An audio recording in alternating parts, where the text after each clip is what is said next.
Hey guys, welcome back to Warhammer 40k Rogue Trader. We just finished the Aurora fight in the last episode, so I'm going to deal with the level ups now.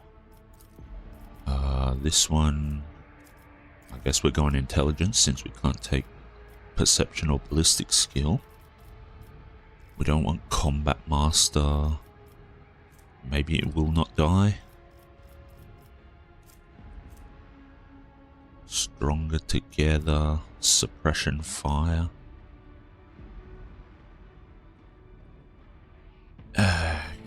Yeah, let's go with suppression fire. I like the bonus stats that gives, so that works. Pascal. Going perception. Or are we going weapon skill? I think we're going weapon skill. Combat master.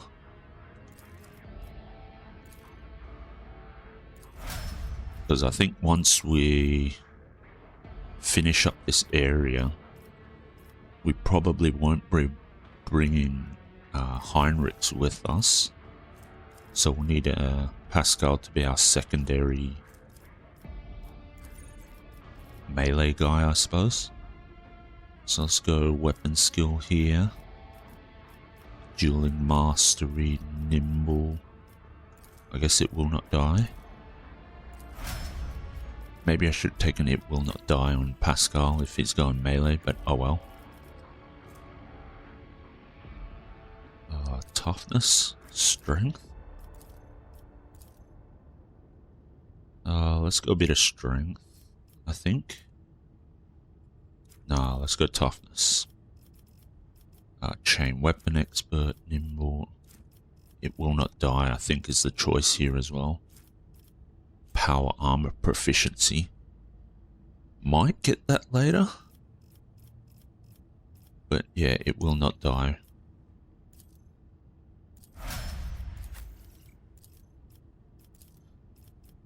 Swift movement.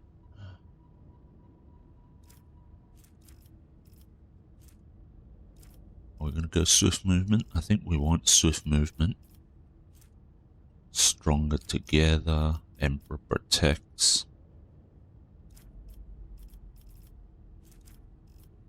Yeah, I think we're going swift movements.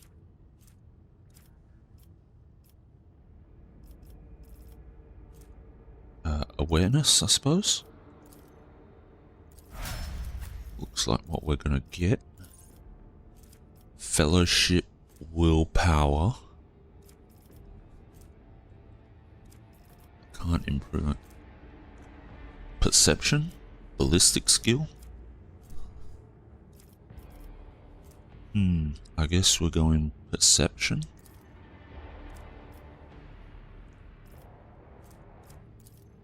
Although it would be nice to hit more with her, so maybe we'll go ballistic skill.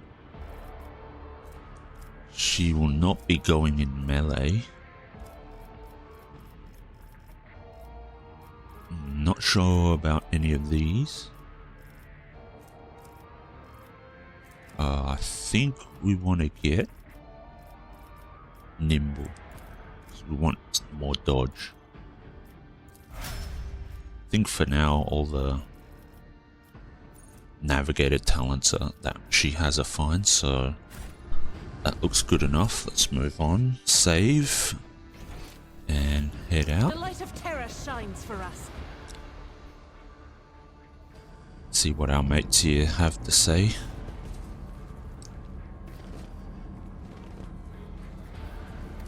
Okay. They don't have much to say apparently. This master-crafted patella ornament That's it. is not fit for a servitor. Okay. There's no loot here. So we are done. I think we got everything we want out of this place.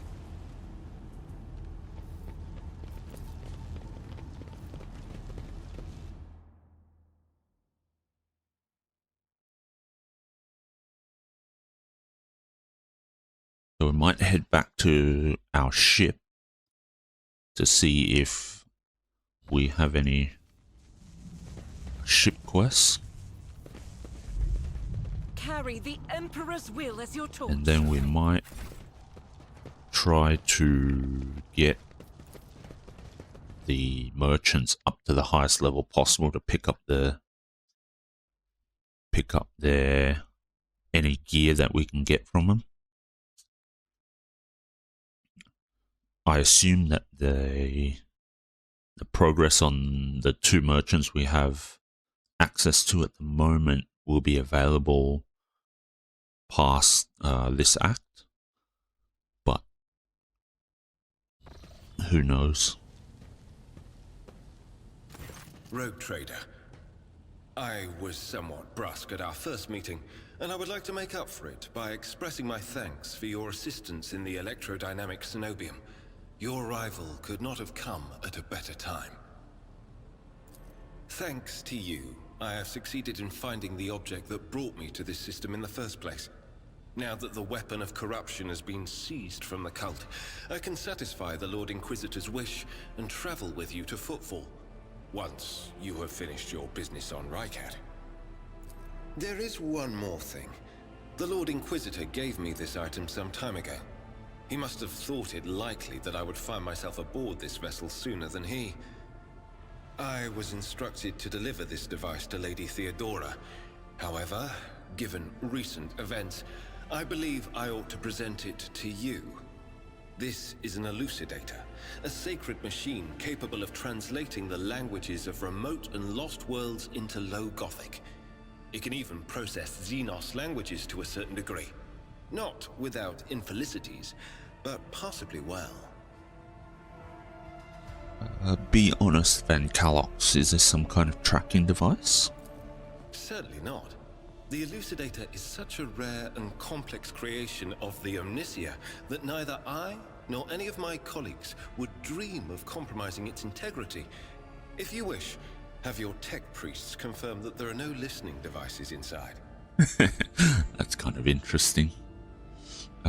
What do you plan to do now? I would like to offer my assistance in resolving your immediate problems. I am aware that the ship suffered considerable losses during the recent mutiny and was damaged by the cultists' actions, and you have lost many valuable officers as well. You are in a difficult situation. I am at your disposal. What do you think will become of the electrodynamic Cenobium? It all depends on the electro-priests who survived the attack. Fortunately for them, the cultists did not manage to seriously corrupt the holy site, partly thanks to the priesthood's efforts. Nevertheless, I would not be surprised if the local explorator fleet decides to audit and purge the damaged units once it hears about what has happened. I must return to my duties. Okay, Heinrich is about to say something else when he is interrupted by the sound of a Vox signal. Someone is trying to contact you. Thank you for your time. Please consider me at your complete disposal while I am aboard your vessel.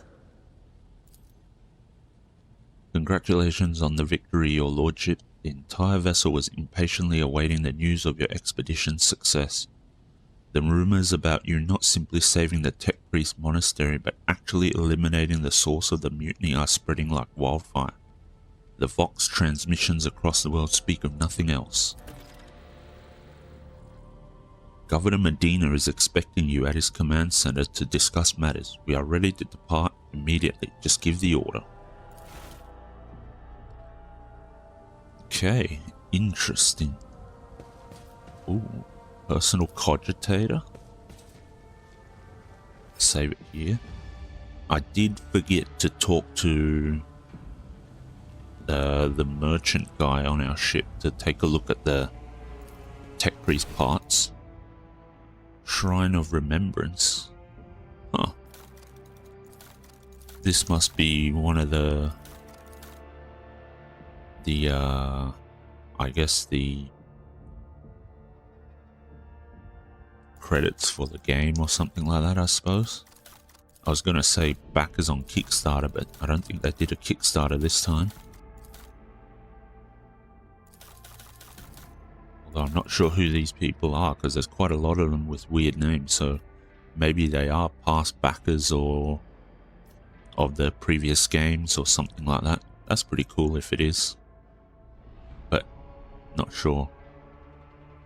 Like Brohorn here looks like a weird name for, so maybe these are Kickstarter backers of some kind. Ah, this is where the vault is. Rightio. Okay. That's cool. Actually, we might put some of this... Huh? Didn't like that.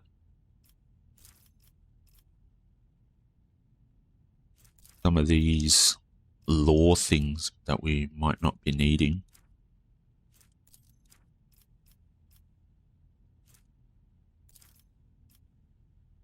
At some point I might just come in and do this myself instead of doing it on cam. That seems a bit unnecessary, so...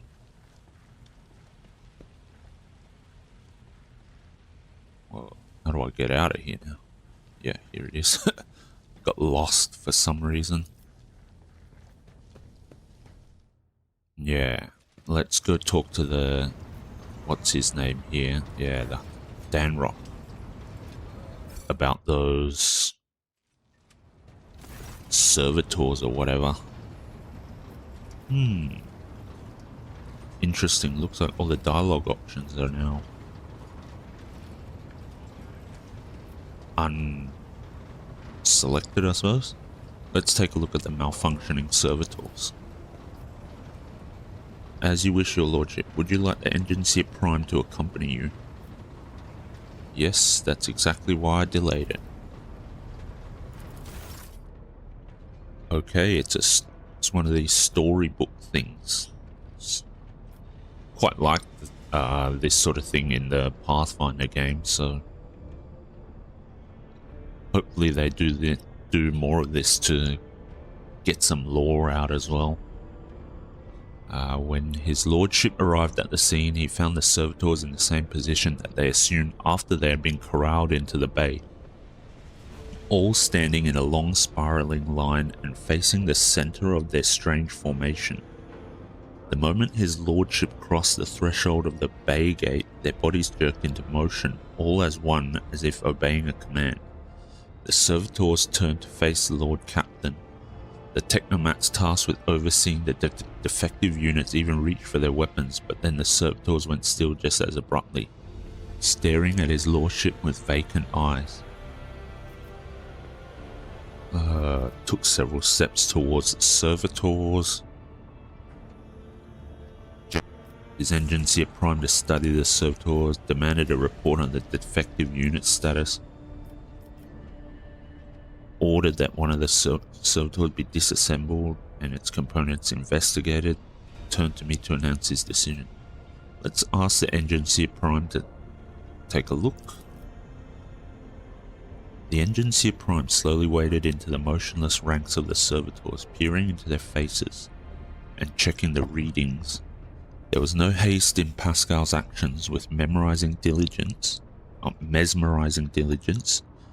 he inspected every single unit in his path, and binaric prayers were his companion in this investigation. The examination confirmed the technomat's initial hypothesis. The servitors' souls, or rather the souls of the people they once were, had awakened. Not yet fully conscious of their past and present, these half-machines could nonetheless feel primitive emotions and sensations such as fear and pain. This undesirable consequence of shoddily performed lobotomy is most rarely observed, and yet for some unknown reason it had occurred in every single one of the servitors gathered in the bay.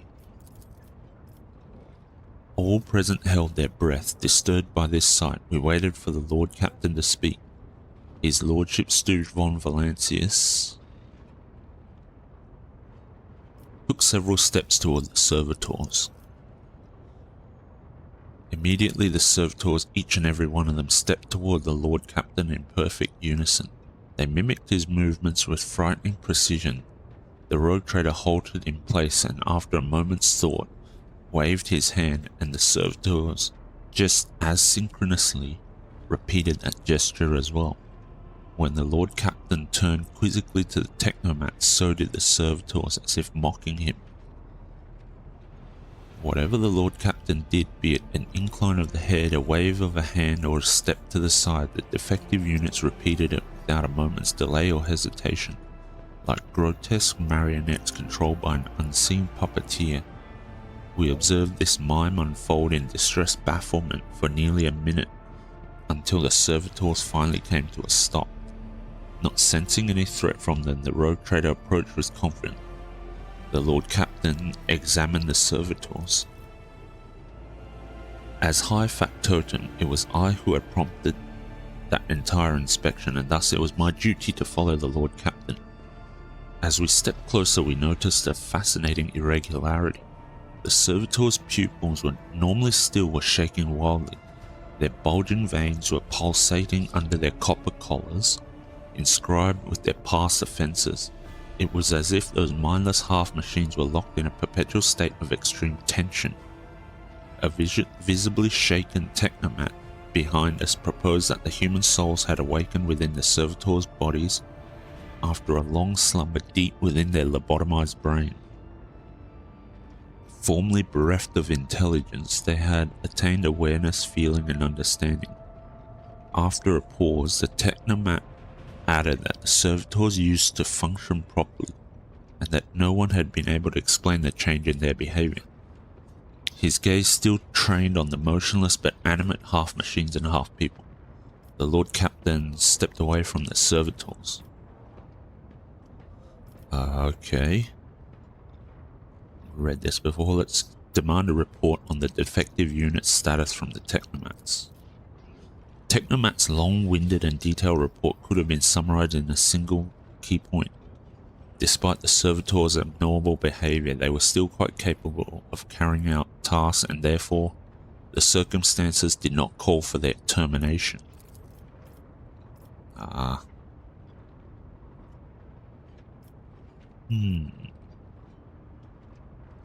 Already examined them, so I don't know why that's another, or why the option is still there.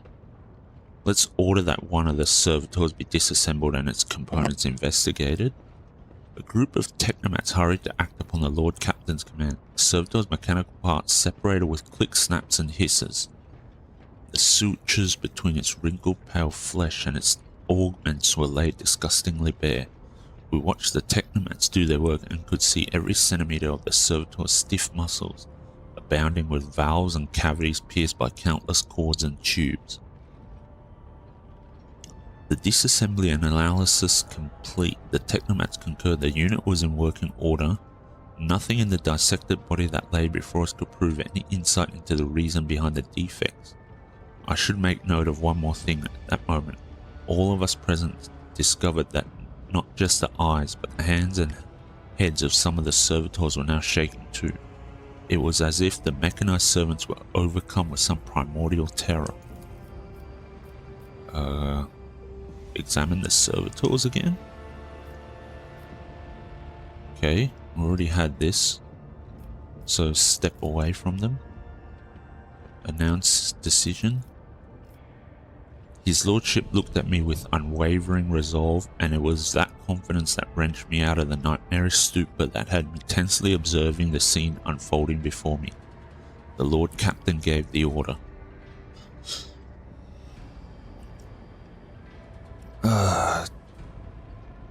To dispose of the servitors so that their human souls may be released from torment, to send the servitors back to toil as they had toiled before, for they had not yet paid their dues for the crimes of their past lives and thus did not deserve clemency. To destroy the servitors for what was happening to them could spell horrific heresy.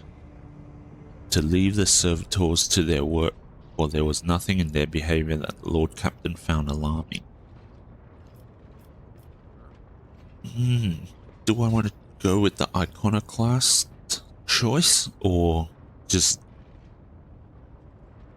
maintain the status quo of having them do their work? I guess we're going the iconoclast one. The Lord Captain's command was executed post-haste. All defective units were incinerated in furnaces and their remains were expelled into the void. The crew was provided with replacement servitors and soon forgot all about the destroyed unit's peculiarity, yet this incident haunts my memories to this day. With the fate of the defective servitors decided, nothing could now distract the Lord Captain from his mission. Okay, interesting. Let's see. Summary, features. We have 3 dogmatic. We have 1 in iconoclast. Level 1 follower. When one of the conviction branches reaches rank 3, it becomes the character's main focus. When that happens, the other 2 conviction branches cannot be raised above the rank 2 adherent.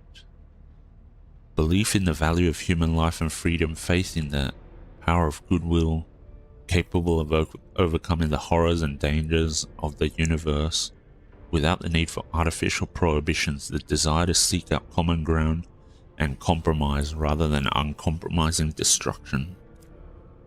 Okay.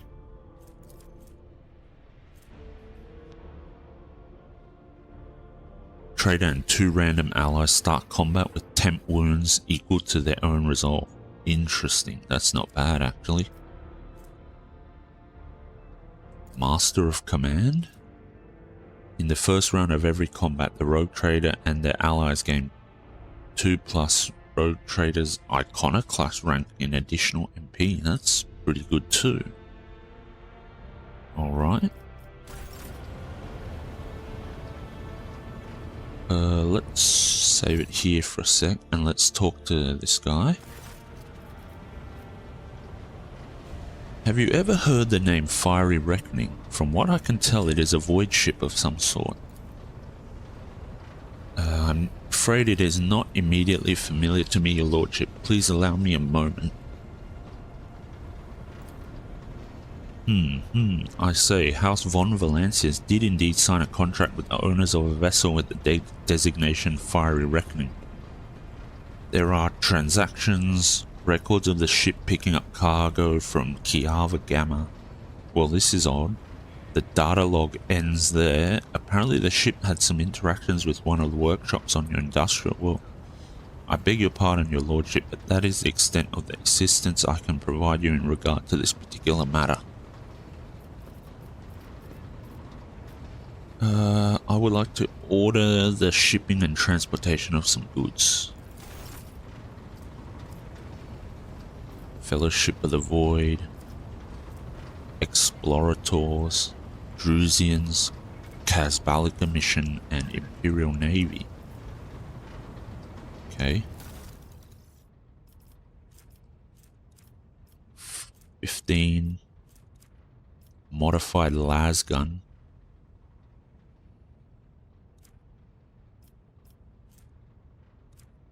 18, 16. We don't have the profit factor to pick these up anyway, so okay. How about Thunderfang? Stalker gloves. If the wearer's range attack hits an enemy, the wearer gains a plus 5% bonus to critical hit chance for the next range attack against the same enemy. Does not stack. Yeah, let's take that. We can't get that Reaper Cape. Grants 12% dodge reduction to the wearer's melee area attacks. Pneumo boots. 5 Medal of Alacrity. Charge ability. Ratobi Pattern Greatsword. Axe Blinding Grenade. Okay, let's get... Can we get those items? 12, 14, 11. Yes, we can. Alright. So, let's see. Yep. 300, so we need 1,000. There we have 1,000. Okay. Pick them all. Okay. Let's close that. heavy armor proficiency. Oh, let's level up Adira.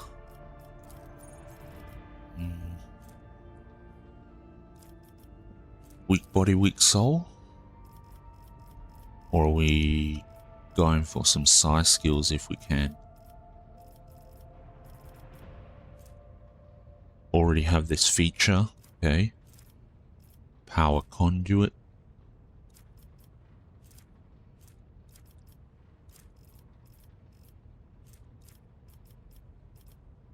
Wallace plan.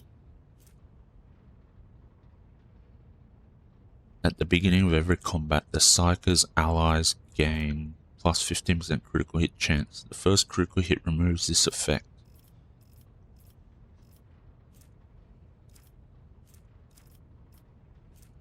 Nimble, swift movements, covert protocol.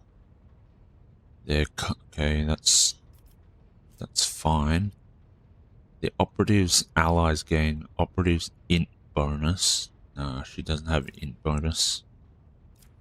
Uncanny sight. Fresh target.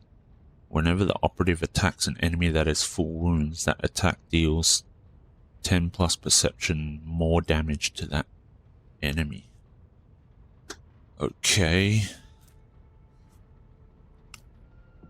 I think we'll take weak body, weak soul. Intelligence, perception, willpower. Take intelligence because I think that might affect the psyker abilities. So we'll go with that. And we'll go with swift movements. Okay. Now, let's take a look. Long las. Ooh, long las is quite nice. 14 to 20, 30 dodge reduction, additional 30% hit chance. That's quite interesting.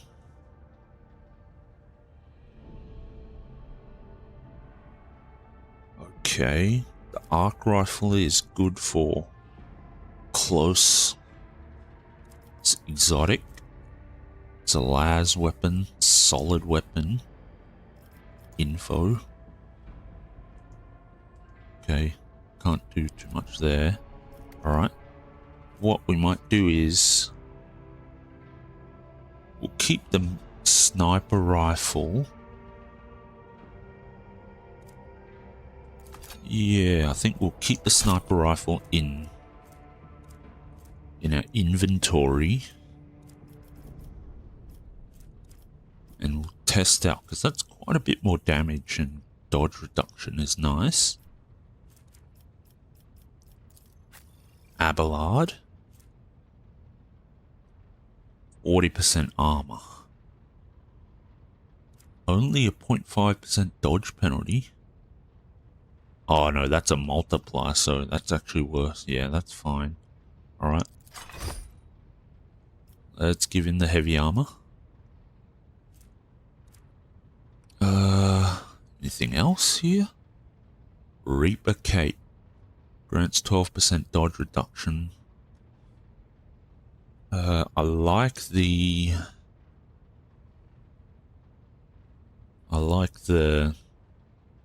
endure bonus, so I might give this to Pascal. Yeah.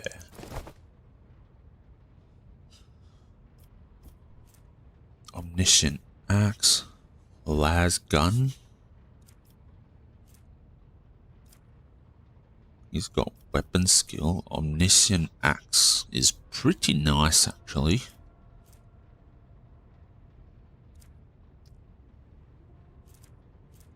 Auto gun. Sniper gloves. The wearer deals plus 5% damage. The wearer gains plus 5 crit hit chance to single shots and deadeye shots. That's definitely one for... yeah. Okay. Pascal gets the tech use gloves. Yes, okay. Abelard. Those gloves are good for him. Warmonger boots. Whenever the wearer kills 2 or more enemies with a single attack, the attack doesn't spend all of the wearer's move points. Whenever the wearer deals damage to an enemy, the wearer has a 25% chance to gain 2 MP. Okay. That one's alright. Let's go with Argenta can have these boots, I think. Okay. Diviner's Staff. Staff of House Orcelio. Oh, she can't use that. That's a Psycho one. Okay. Psychic Staff.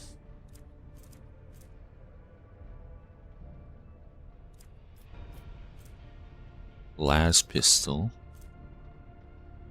Consign ability. The ability is also available. What does Consign do? I don't actually know. Desperate Measures versions +5. Okay. Let's put that one there. Logic +3. Plasma Weaponry. Unfading Valor. Do we have a Avenger Gauntlets? Conviction Heretical. Okay. Well, I think she's the only one that can use that, since she's heretical. Medium armor, medium vest. 5. Okay. Oh, it's a heretical one. Right. Interesting. Well, I think at the moment that's all we can really do for now. Well-maintained sniper rifle is something we want to hang on to. Axe. Alright. C. Omniscient Axe has more penetration, but it does a lot less damage. Well, I think I'm going to give him this, try it out, see how it goes. Lose armor penetration, but yeah, the damage is quite a lot higher. We'll try it out, see how it goes. Each heroic act used in battle increases the wearer's dodge by +20% until the end of combat. You can't use that. He can't use that.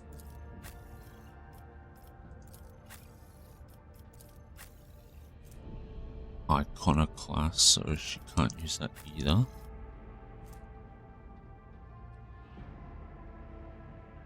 Grants 5 fellowship for each enemy in a 2-cell radius. Don't need that.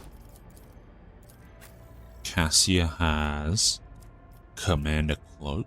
Okay, that's fine. I guess this one's for Idira then. Alright, well, we sorted out our gear there. Okay, let's save it here and let's head to talk to the governor.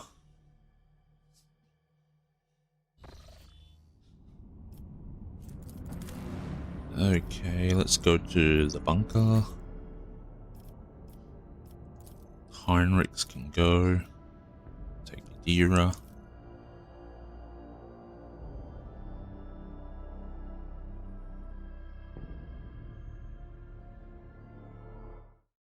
Okay, so that was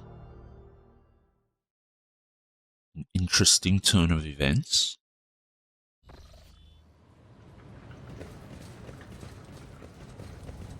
Whatever you wish.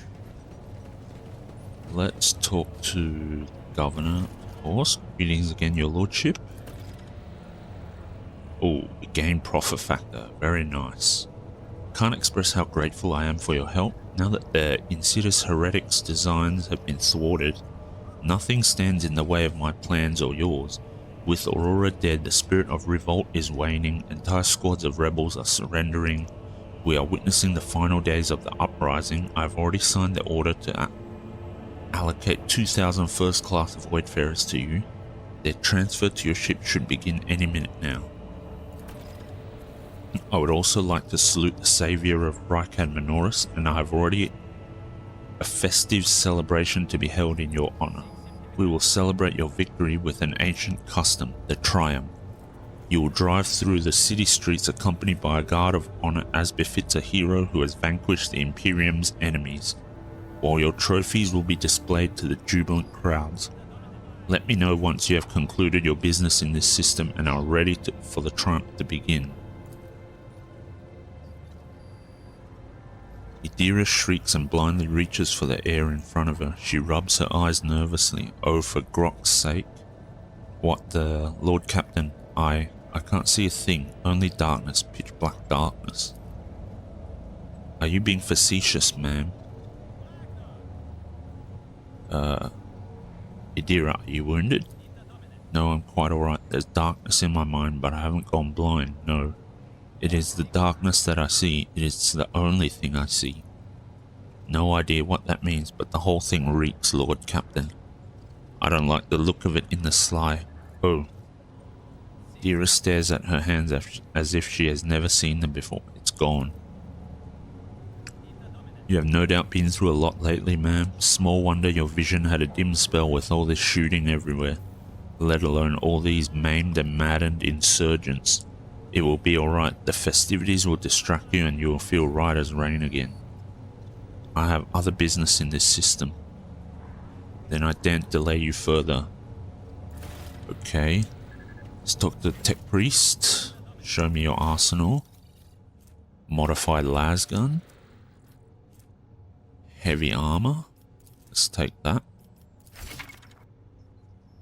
You have obtained heavy armor. Unlike light and medium armor, heavy armor provides the ability to deflect damage. Deflection is a unique heavy armor stat that reduces damage taken by a specified flat amount. Heavy armor has a higher armor rating than medium and light armor, but also usually has a higher dodge penalty, making it harder to dodge an enemy attack while wearing it. Only characters with the heavy armor proficiency talent can wear heavy armor. Yep. Modified lasgun, stabilizing braces. When the wearer uses run and gun, they gain agi divided by 2 bonus damage on their range attacks. Okay. So we bought all that out. Modified lasgun.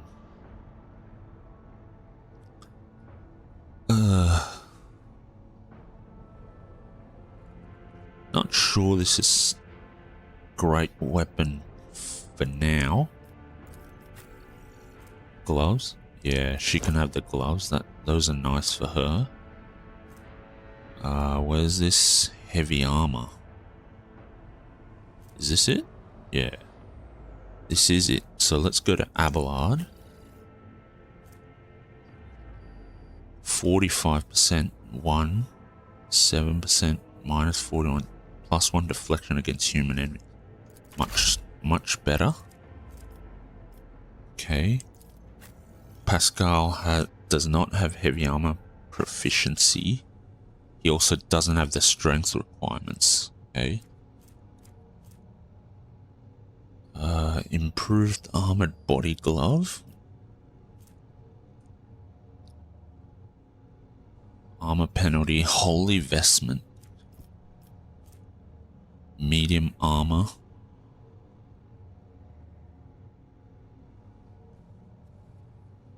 Logic divided by 10% to armor and 2 times part machine rank to tech use. Okay.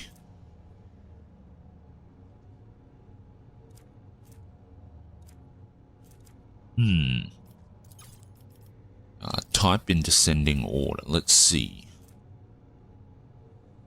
15% armor plus 10% parry chance against melee attacks. +5 agility. So armor is 37%.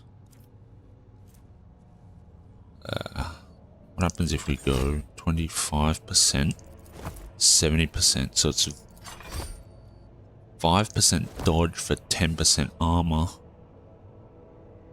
I think I'll prefer the extra armor, at least with that piece of gear. Holy vestment. Sin skin.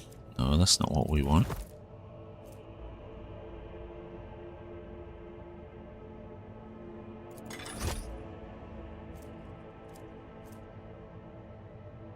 Holy vestment, 25 to 70%. 48 to 37%. Okay, that's a better comparison. I was confused as to why that was so wildly different. Okay, so 48% dodge. Yeah, so we get way more dodge, get less armor. Okay, so this might be better. Mazoa pattern autogun. There's a sniper rifle, unfading valor. There's the omniscient axe. We're trying out the normal axe.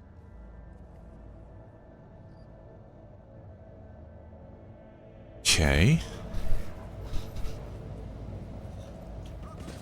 I might head back to the void ship The world is full of colors just to check to see if we can get anything else now that we have more profit factor. And then we might end the episode there. A bit less of an action-packed episode this time. But I think once we decide to start the celebration is when we see some fireworks, so that we have that to look forward to.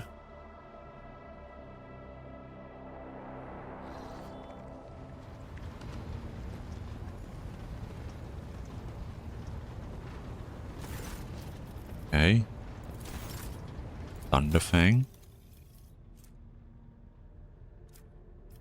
Warworld Origin medium armor, 35%. Base armor property, +5 armor if the wearer has no cover, 10% parry. That could be very good. Okay, so we definitely want to do what we can to get the 2000 reputation needed. So we've got 850.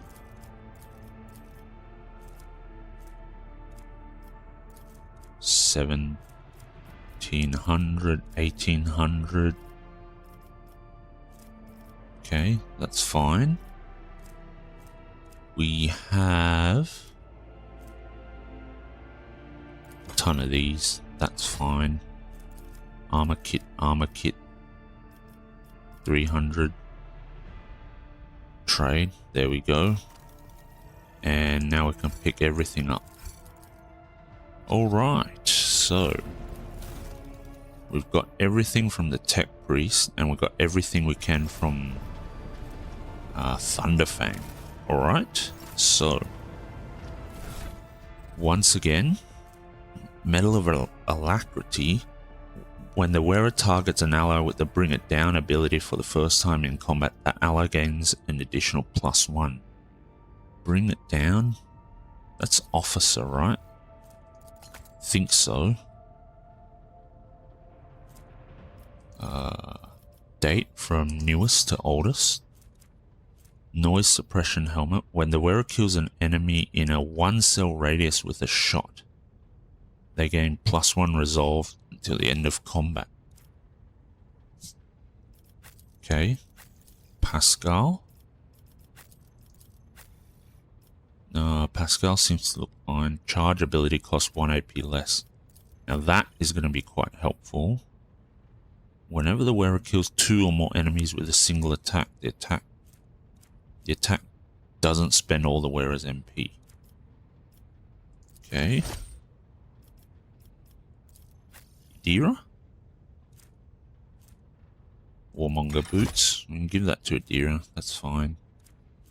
Auto gun. Avenger gauntlets. Blasphemous prism. Glass prism crafted by the cultists of the Final Dawn. Belong to their leader Aurora. If you look through it long enough, your vision begins to deceive your mind, showing what could be instead of what is. Stalker gloves. If the wearer's ranged attack hits an enemy, the wearer gains a plus 5% bonus to critical hit chance for the next range attack against the same enemy.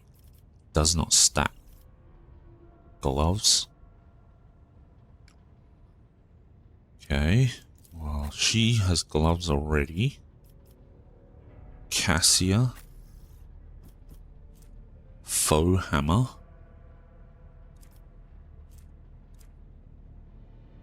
Does she have gloves? She has plus 5 to persuasion.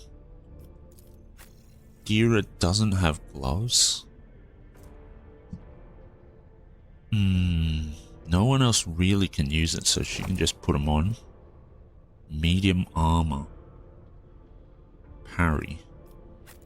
Right, okay, now this is going to be the question that we have. What will be better? 35% armor is quite a lot. Getting 20% armor and we're losing 18% dodge, I think.